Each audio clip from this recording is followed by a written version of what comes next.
Chapter 171, You're my woman from now on. Han Sha-oh was immediately gobsmacked as his heart pounded rapidly, his mouth opening and closing, not knowing what to do. No matter how one looked at it, he had barged into someone's room in the middle of the night, climbed into her bed and committed such ridiculous acts. These were all unexplainable and unforgivable. The drowsy Phoebe was looking at him with such hazy eyes that Han Sha-oh had already made his preparations to welcome the advent of the storm. Contrary to his expectations, just as he was stunned and didn't know what to do, Phoebe actually turned her body to face Han Sha-oh. She then snaked her arms around his neck and moved her luscious lips toward Han Sha-oh's wide open mouth. Her small lithe tongue reached voluntarily into his mouth. As she lay there face to face with Han Sha-oh, Phoebe's long slender legs also entangled themselves with his legs. One of them crept around his waist. She started squirming against his body like a snake. Phoebe wore thin satin pajamas to sleep. When the two of them were so tightly meshed together, this kind of satin material was almost non-existent against skin. Such a perfect body was enmeshed against his body, and this fragrant tongue was voluntarily offering itself for his sampling. Han Sha-oh immediately forgot his panic from just now and responded enthusiastically. His two hands rested on Phoebe's chest and butt as he unceremoniously started playing with them, feeling their smooth roundness. As they changed shapes beneath the ministrations of his hands, Han Sha-oh's panting became rougher and rougher as he finally couldn't take it anymore and pinned Phoebe beneath his body. He roughly ripped apart her thin pajamas and started kneading her breasts roughly with his bare hands. That hurts," Phoebe cried out with pain as her ardent tongue retreated. A pair of hazy almond-shaped eyes slowly became to gain a bit of clarity. Han Sha-oh blinked and panted, "I'm sorry, I'll be more gentle later on." Phoebe had been a bit perplexed until he spoke, and her flushed cheeks immediately changed greatly. She pushed Han Sha-oh off her with extreme fear and quickly pulled up the thin sheets, wrapping them tightly around herself. She screamed, "You speak, this isn't a dream." Han Sha-oh finally reacted after hearing Phoebe's words. It looked like Phoebe had kissed him back just now because she hadn't been fully awake and thought that she was still in her dream. As their bodies entangled in that hazy and indistinct circumstances, as well as Han Sha-oh's slightly rough movements and his response, Phoebe finally woke up and realized the truth of the situation. "Miss Phoebe, is something the matter?" Phoebe's scream had attracted the attentions of the 3 Griffin Legion guards standing guard outside her door. One of them stood in front of it and called out to her, "No, nothing. I just had a nightmare. Don't worry about me, just keep guard outside." Although Phoebe was currently in a state of panic, she didn't even give a moment's thought to concealing Han Sha-oh's presence when she heard the guards call out to her, "All right, it will be daybreak soon. Miss Phoebe can rest for a little while longer." The guard outside the door returned to his station after saying a word. Her face flushed red because of her shock. Phoebe's eyes stared directly at Han Sha-oh as she looked at him silently, a bizarre expression apparent on her face. Han Sha-oh really wanted to find a hole to bury himself into in his current state of awkwardness. Even though he had a thick face, he still couldn't help but burn in embarrassment. He stammered out nonsense as he tried to explain,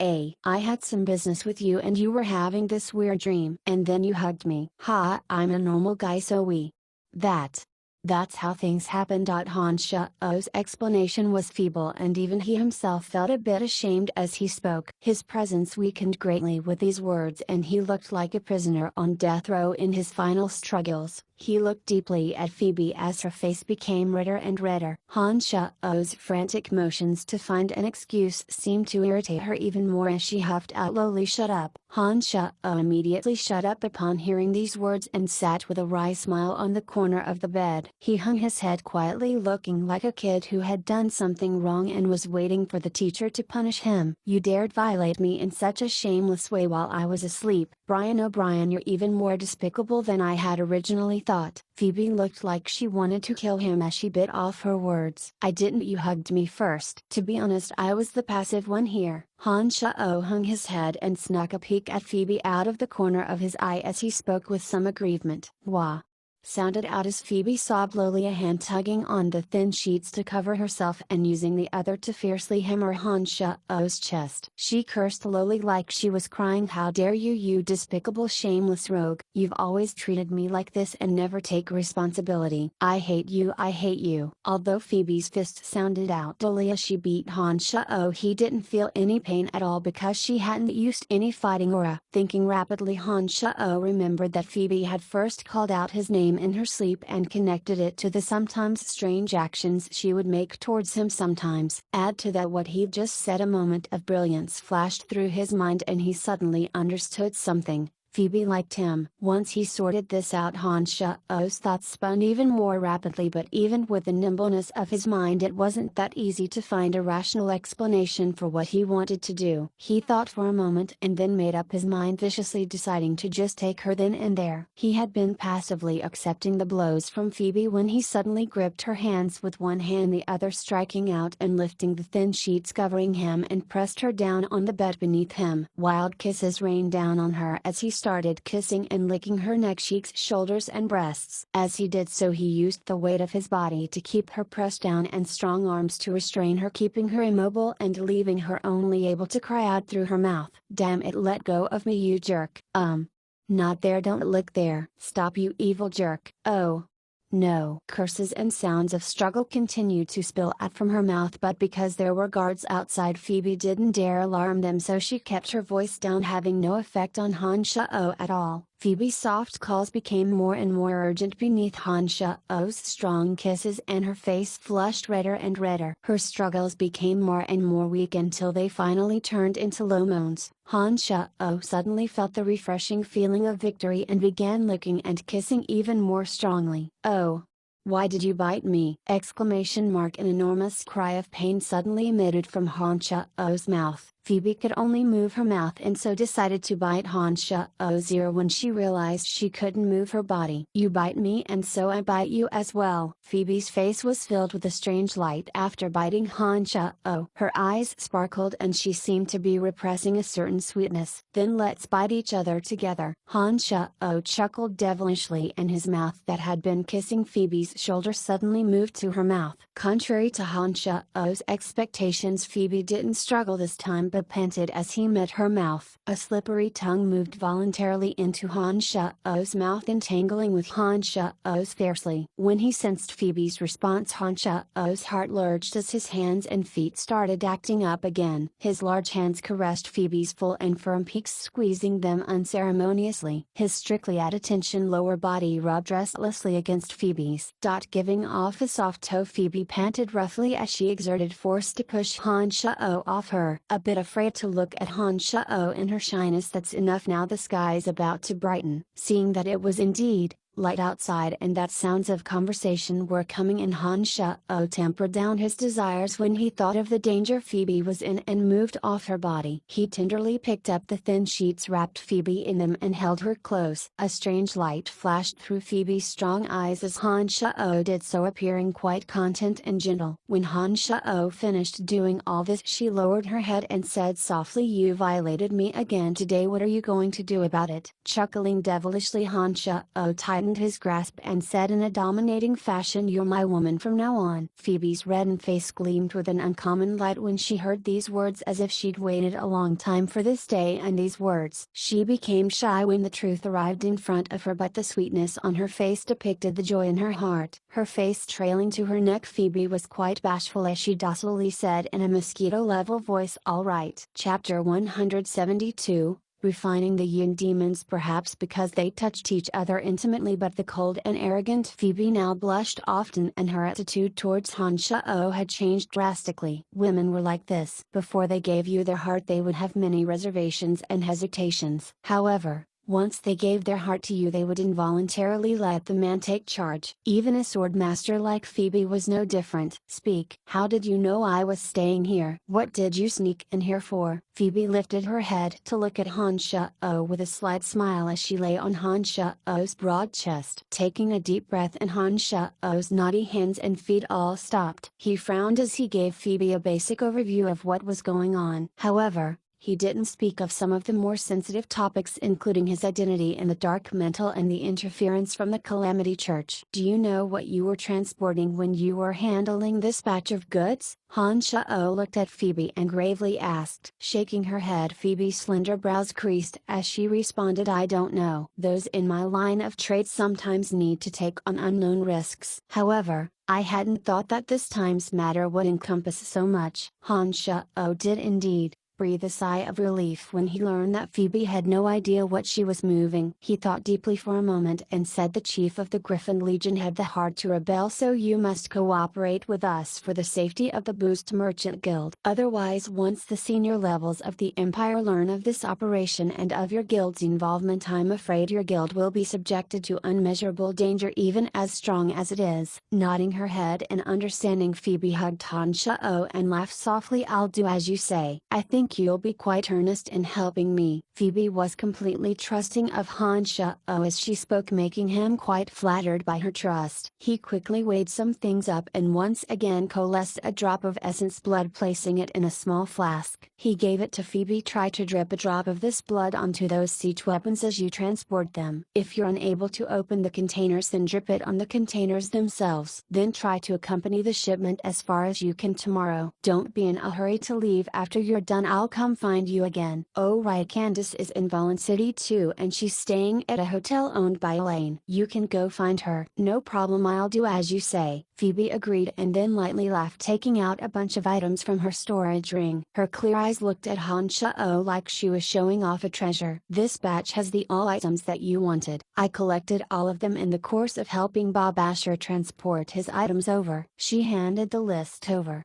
Looking over it, Han Shao realized that all these items were what he'd needed to refine the Yin demons. It looked like Phoebe had paid a lot of attention to his matters and had collected all the necessary materials for him in a short period of time. He pulled Phoebe over and landed a kiss on her blushing beautiful cheek, delighted. Hey, thank you so much. The guard's voice sounded again from outside. At this time, Miss Phoebe, the sun has completely risen. You should get ready to leave. I'm awake. I'll be out in a moment. Phoebe responded, pushing Han Shao away, bashfully changing her clothes within the thin blankets and pouting. It's all your fault. You ripped my undergarments, you savage brute. Han Shao chuckled evilly and then left Phoebe's bed. Alright, I'll make it up to you. Remember what I said. I'm leaving here for now, but I'll come find you again soon. Han Shao slowly made his way to the window. Just as he reached it, Phoebe suddenly called out softly. He looked back at her in surprise as she reminded softly, be careful. I will. Han Shao responded dashingly. Taking a quick peek at the window, he took advantage of a guard blinking to shoot out from the window like a wraith. Han Shao concealed his body in the light of the early morning and flew to the dark mantle stronghold. He discovered that Chester was already waiting when he arrived. It looked like he'd come from the Lanes Hotel. What's the situation? Han Shao asked when he saw Chester. I was unconscious in the hotel. A druid told me that we'd fallen victim to a drug when I woke up and didn't say anything else. Chester looked a bit confused as he looked to Han Shao for an explanation. Han Shao briefly went over what had happened while Chester had been unconscious. Did that druid chat about anything with the female leader of the mercenary band? In addition, is Lisa back safely? How are things within the hotel? It looks like that the druid spoke with the female swordsman Candice for a bit, but he evaded our hearing, so I don't know what they spoke of. I personally took Lisa to Lawrence. He said that he'll be in touch shortly. The hotel is rearranging Belinda's room with Elaine's guidance and should be back to normal operations soon. The druid and everyone from the mercenary band are still there. They haven't left, Chester replied. So I see. Right, have you seen Emily since returning? No, I just came over and saw the two that work for Madame Emily, but she's not here at the moment, Chester responded. I see. I don't have anything going on at the moment. If you're free, why don't you head out and see what's going on around town? Han Shao smiled and walked past Chester to head for the secret room. When he set up the magic formation, Han Shao once again entered the cemetery of death. The little lewd dragon Gilbert immediately bounded over with enthusiasm when he saw Han Shao appear, thinking that Han Shao was taking him out. Now isn't the time, but I'll take you away from the cemetery of death in a few days. don't be in a hurry. When he saw Gilbert rush over, Han Sha immediately proceeded to throw cold water over him and ignored the rest of Gilbert's mutterings, heading to where the Yin demons were being refined. Refining the Yin demons was similar to refining the original demons. Apart from making a few adjustments to the formation and substituting in more precious ingredients as well as 3 drops of essence blood, there were no other differences. Han Shao took a deep breath and quickly went over the details he needed to pay attention to in his mind. He then took out the Demon Slayer Edge and started to change the cave in which the original demons had been refined and changing it to the formation that could be used for the Yin demons. When the Yin demon cave formed, Han Shao placed all the ingredients that Phoebe had collected in the proper order in the Yin demon cave. He had needed 18 wraiths to be the catalyst to refine original demons, but the Yin demon refinement required double. While 36 wraiths were needed, the time for refinement was decreased to 18 days. Since Han Shao had reached the true demon realm, he now possessed essence blood. Add that to the improved quality of his magical yuan, he'd be able to have the 36 wraiths finish battling each other in a short 18 days. The strongest wraiths that seized the 3 drops of essence blood would have the right to absorb the power within the Yin demon cave and be refined to Yin demons even more powerful than the original demons. When the 3 Yin demons finished forming, not only would they have all the power of the original demons, they would have even stronger life forces than the original demons. They would be able to lay in wait once they invaded a body until they rose to land a fatal blow at a critical moment. If someone becomes possessed by a Yin demon, then Han Shao would be able to see everything they saw and felt through the Yin demon within them. The Yin demon lying in wait within their body could suddenly explode to action when the victim was deeply asleep or fighting others, and make its attack when the victim was otherwise distracted. It'd be best if it could kill his enemy, but if the opponent was particularly strong, the Yin demon could continue to lay low within his victim's body or leave it and flee back to Han Shao. When the 3 Yin demons were completely formed, they could even briefly transform into Han Shao and create illusions of him for a short period. If Han Shao suddenly created 3 copies of himself during battle, he'd be able to turn the situation around by befuddling his enemies. When Han Shao dripped in his essence blood and saw that the 36 wraiths had started furiously attacking each other within the cave to fight over Han Shao's 3 drops of essence blood, he understood that the Yin demon cave had started operating successfully and didn't continue to watch. He left without listening to Gilbert's complaints. Chapter 173, Not Enough Right to. After returning from the Cemetery of Death, Han Shao discovered that Emily was standing next to him as soon as he reappeared from the secret chamber. "So you've seen your little lover?" Emily immediately asked when she saw Han Shao. "Regarding those siege weapons that Bob Asher asked for, Phoebe is completely out of the loop. Moreover, I told her everything and she will cooperate completely with our work. I think we can conceal the fact that Phoebe is implicated in this." As he walked out of the transportation matrix, Han Shao retrieved the 6 magical sticks one by one while explaining to Emily, "If Phoebe is truly ignorant of the situation, then she won't be implicated in this matter. We of the Dark Mantle will definitely not treat a good person with injustice. In the future you will know of this," Emily resolutely replied. Then she smiled tenderly and said, "You entered her room in the middle of the night. Did she not mistake you as a rapist and beat you up?" "Of course not," Han Shao replied with a straight face. Emily stared intently at Han Shao,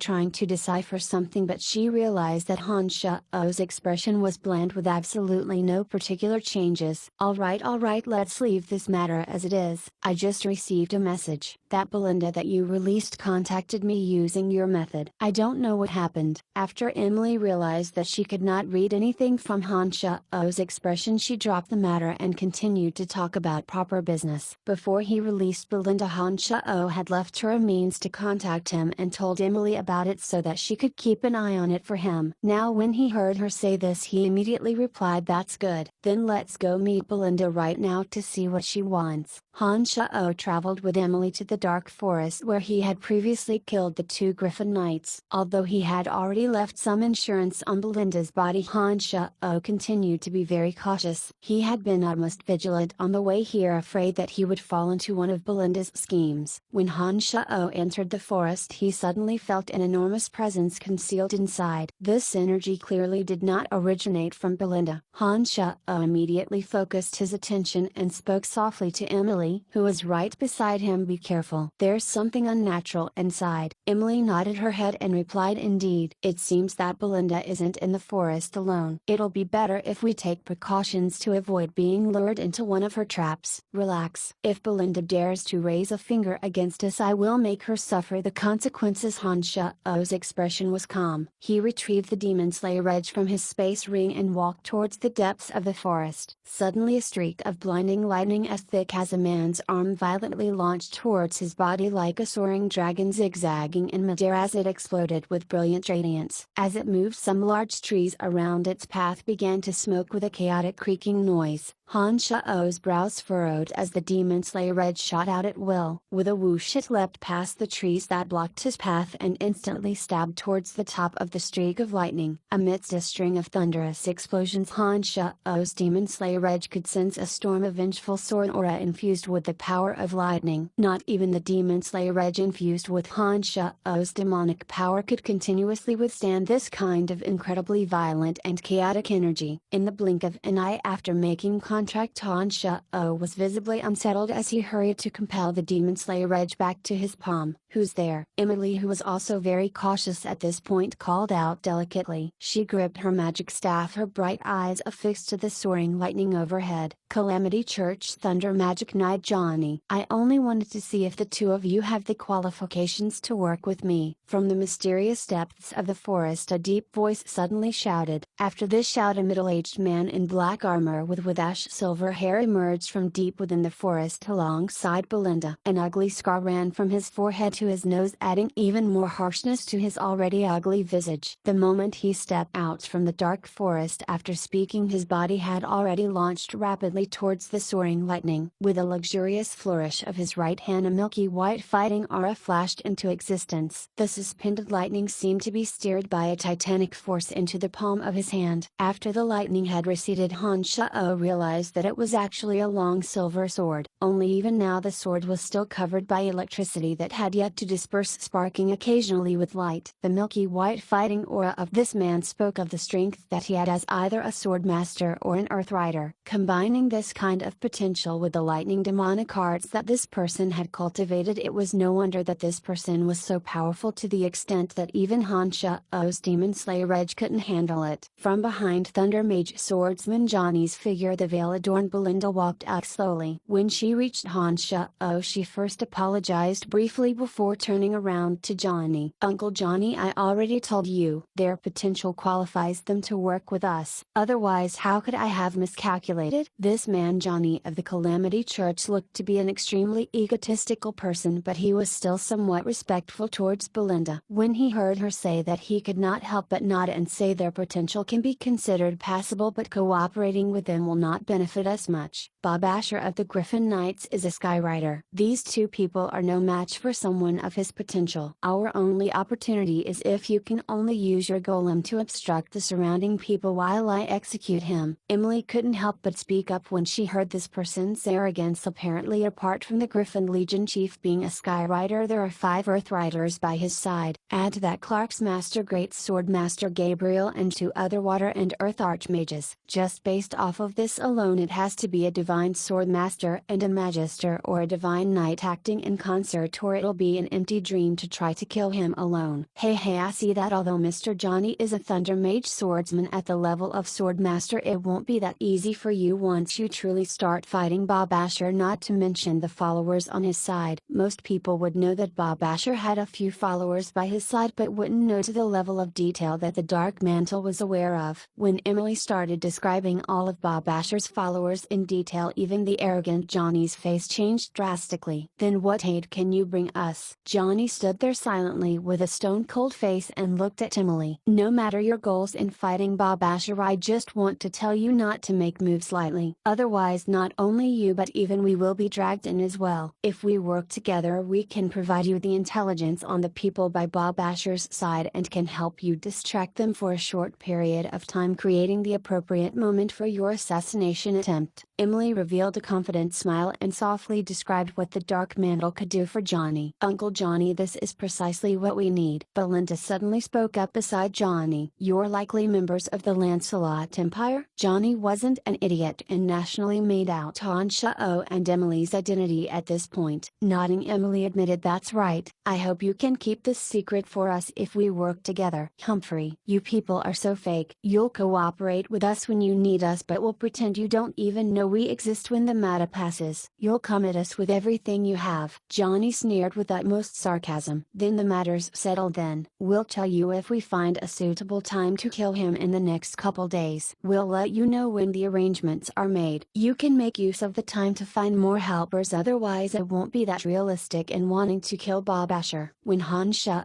saw Johnny's experience, he knew that although the latter didn't care for those who worked for the country, he seemed to be used to using others. He looked like he'd agreed to work together. With the Calamity Church's current level of strength, it wasn't feasible to assassinate Bob Asher alone. Han Shao and Emily had agreed to work with him not because they hoped they could kill Bob Asher, but they wanted to make use of the chaos to slip into his manor and obtain the information they needed and then use the Dark Mantle's power to take him down. Alright then, this matter is settled. I hope you two don't get up to some tricks or you'll regret it. Johnny finally agreed with a darkened face. Chapter 174, Cover is blown. After leaving the dark forest, Han Shao and Emily split up, making his way towards Lawrence's new place of residence. When Han Shao saw Lawrence, the latter immediately thanked Han Shao. Thank you so much for last time, otherwise Lisa might have been put in danger. No problem, considering my relationship with Lisa. This was something I should have done. Right, how is Lisa now? Han Shao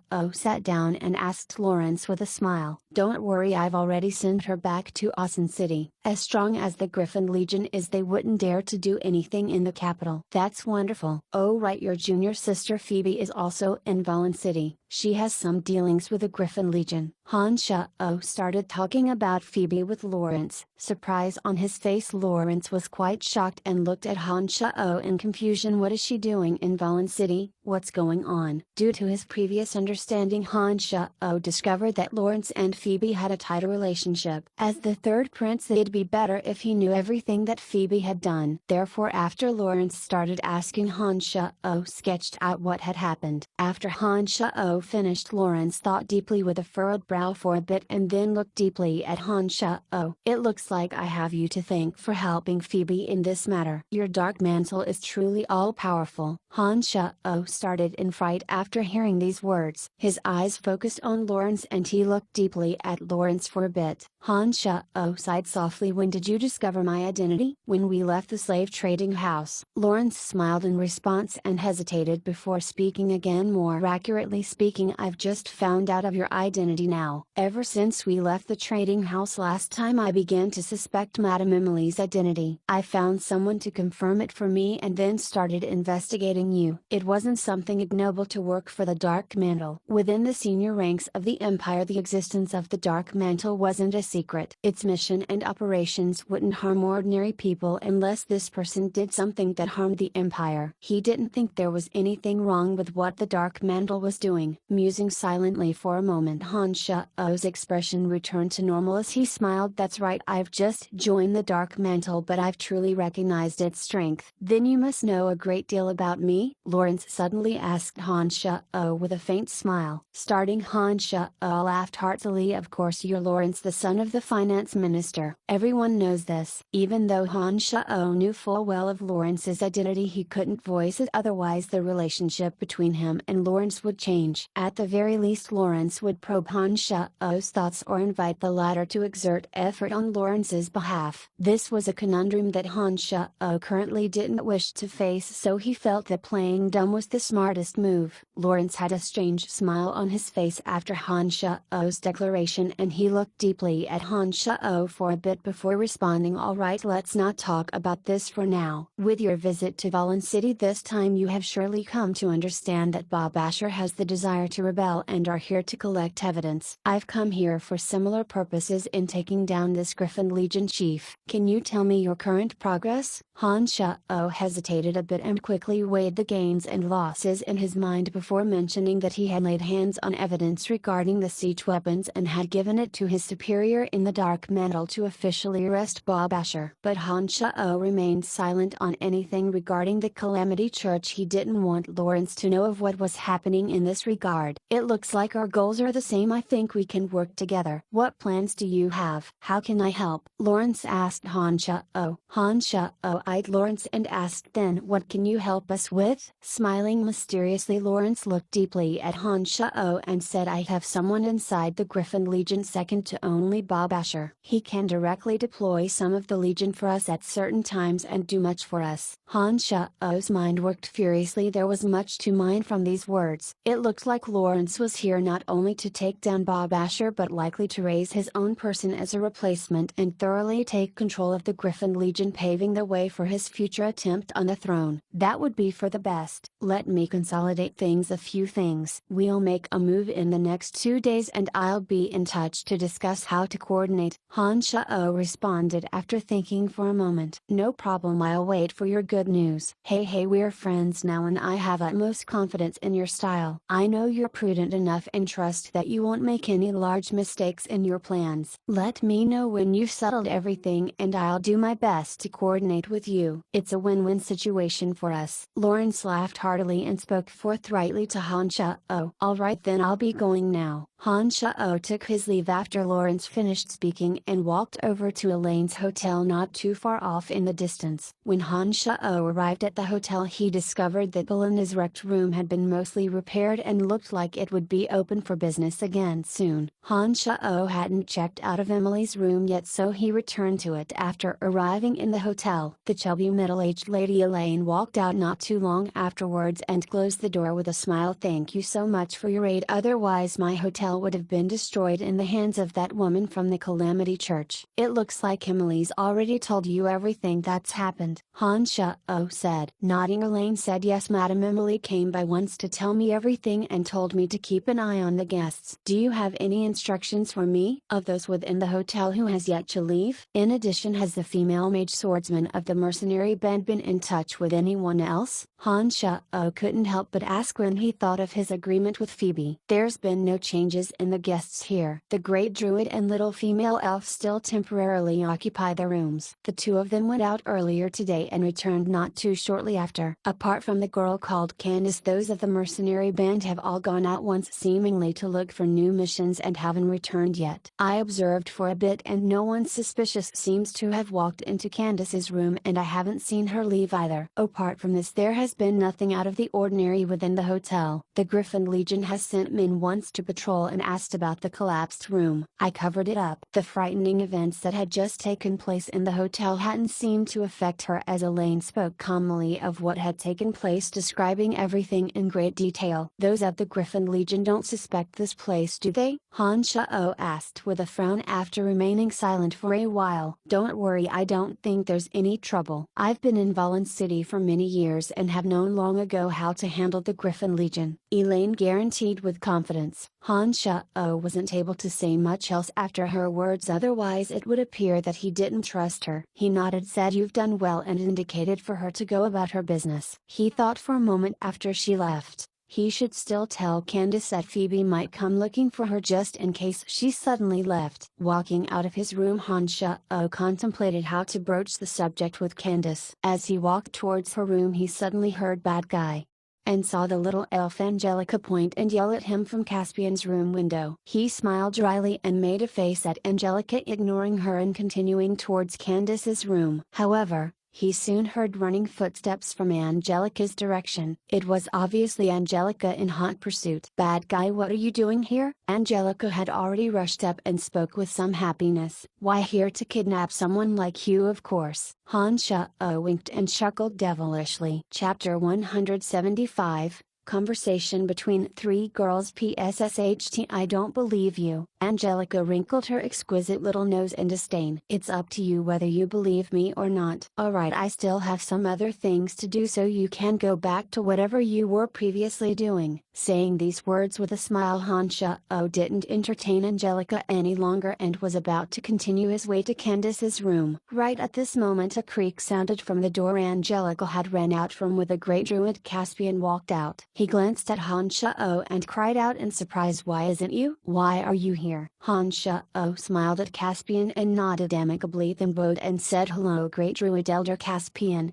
Trunks and I previously met you in the dark forest previously. You're acquainted with Grandpa?" Angelica watched Han Sha-oh greet Caspian and appeared to be surprised. She looked towards her grandpa Caspian, then turned back to stare at Han Sha-oh. Han Sha-oh laughed and was about to reply when Caspian's eyes lit up and inspected Han Sha-oh's body. With a smile of having figured something out, Caspian said, "So it's you, but we should have met very recently as well, haha." Not long ago Han Sha-oh wore a black hood, but despite that his physique and voice hadn't been altered. In addition, when the matter ended, Han Sha-oh even called out Caspian's name. Just based on these three flaws, it was not at all strange for Caspian to be able to quickly recognize Han Sha-oh. With regards to Caspian's vague tone, Han Sha-oh didn't try to justify or explain anything. He just gave Caspian a profound smile and said, "I'm busy right now, so I will see you later." "Little Angelica, you shouldn't disturb others when they're busy. Come back into the room with me." Caspian nodded understandingly, then went up to grab hold of the little elf about to carry Angelica away. Right at this moment Candice, who'd heard Han Sha-oh speaking, opened her door to look at Han Sha-oh, then looked at Caspian, who was chatting with Han Sha-oh in astonishment. She gave an amicable nod towards the other two, then said to Han Sha-oh, "Are you here to look for me, Sister Candice? I'm also looking for you. Let me come in as well." Angelica on the other side sweetly called out towards Candice, "If our cute little elf really needs me for something, then I'll come over and look for you in a while. Older sister is busy right now," Candice said with a smile. She opened the door, leaned back and said, "Come on in." "Alright, no more playing around, come back to the room to study magic." Great Druid Caspian rebuked Angelica, then dragged her back to the room. Han Sha-oh entered Candice's room with her, closing the door afterwards. She thought of something and asked Han Sha-oh, "The person who previously saved us was you, right?" There was no need for Han Sha-oh to deny this matter. He nodded and replied, "This matter is rather complicated. Has your employer Belinda paid your commission yet?" Candice forced a smile, then shook her head and said, "She's someone from the Calamity Church. This church has always done things in a sinister manner. I'm already very lucky that nothing happened to me. How could I possibly get any commission out of it?" After some consideration, Han Sha-oh gazed at Candice and replied, "Promise me one thing, do not try to create trouble for Belinda. You guys definitely won't gain a thing from doing that. As for the commission you're promised, I will help you get it back." Once these words were spoken, Candice was evidently surprised. She looked at Han Sha-oh in bewilderment and said, "I heard from Caspian that you and a woman brought Belinda away. Just what is your identity? Since you've captured Belinda, why do you say this?" "This matter is a little complicated right now. I'll explain it to you both once Phoebe arrives. However,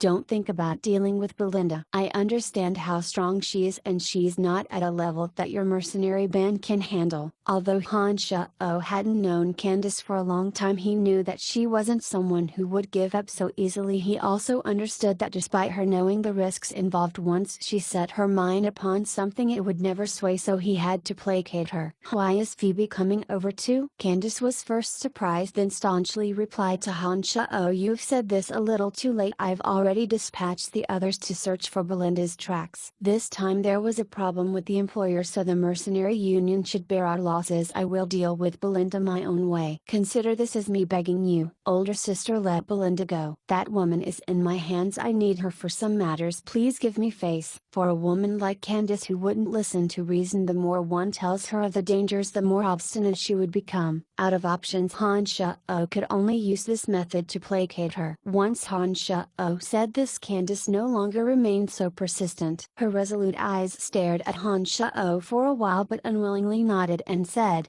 "Since you're begging me, then fine. I promise I won't persist on this matter, but Belinda must pay the commission she owes, otherwise I have no way of answering to the chief." "No problem, that's no problem at all. She said she'd send the commission in the next 2 days after I questioned her." Seeing that Candice had loosened up, Han Sha-oh quickly agreed. While Han Sha-oh and Candice were chatting, the sounds of two people's footsteps could be heard. Han Sha-oh then heard the hotel owner Elaine's voice. "This is Miss Candice's room. Thank you very much. Phoebe's cold and arrogant voice sounded from the outside. Candice was pleasantly surprised. She quickly stood up and walked to the door. When the door was opened, Phoebe in an elegant dress and a coldly noble expression could be seen. However, once she saw Candice, the coldness instantly receded and a brilliant smile took over. She cried out, "Candice, you're really here." "Not just me, there's also someone who you definitely want to see here." Candice laughed cheerfully, then leaned back to let Phoebe walk in. Elaine had taken this chance to skillfully shift her head to peek inside. When she realized that the one inside was actually Hansha, she was incredibly astonished. Phoebe had already walked in by this time and the room's door was quickly closed by Candice. Having experienced last night's twisting of sheets, when Phoebe saw Hansha, her beautiful cheeks blushed. Perhaps it was because Candice was right by her side. Phoebe's body became a bit stiff and she didn't even dare to look at Hansha too much. She only took a side peek at him before she started chatting with Phoebe herself, her clear eyes surreptitiously looking at Hansha. When Hansha saw Phoebe, he also felt a little awkward because there was someone else present, but his skin had always been thick, so he wasn't really affected by this. He remained properly sitting there while drinking his tea and looked rather at ease. The two ladies chatted briefly, narrating what they had gone through since they had last met and focused on Valen City. As both of them had bumped into Hansha naturally became a topic of discussion. "Go on, why are you here in Valen City and why do you know where I stay? Also, Candice said that you've been together with another woman. Explain yourself." After Phoebe and Candice had chatted for a while, Phoebe finally set her sights on Hansha and she inquired him. Candice was evidently astounded as well, so she supplemented, "Belinda is from the Calamity Church and should have no relation to you. Why did you have her captured and what use do you have for her? Just who on earth are you?" The two ladies were filled with doubt and they stared at Hansha hard, attempting to get a reasonable answer out of him. Hansha had a prepared story, but when it was time for him to explain it, he had a headache trying to go about saying it. However, such a matter was not something that he could easily trick them with, because there were indeed many complicated matters involved. Right at this time, Hansha's brows creased. He heard another person coming from the outside. He lightly coughed, then made a hand gesture telling the two to keep quiet. The footsteps got closer and the room was lightly knocked on a few times. Emily's soft voice was heard from the outside. "I know you guys are in there, can I come in?" Phoebe and Candice both had an expression of suspicion. They turned toward Hansha at the same time and asked, "Who is she?" "She is the woman you guys have been asking about." Hansha revealed a bitter smile. He could never have expected that Emily would come and stir the pot at this time as well. If it was yesterday when Hansha hadn't done something so intimate to Phoebe, Hansha wouldn't be afraid of the two of them meeting each other, but now Hansha was really caught between a rock and a hard place. He thought at a rapid pace as to how he could handle the relationship between the two.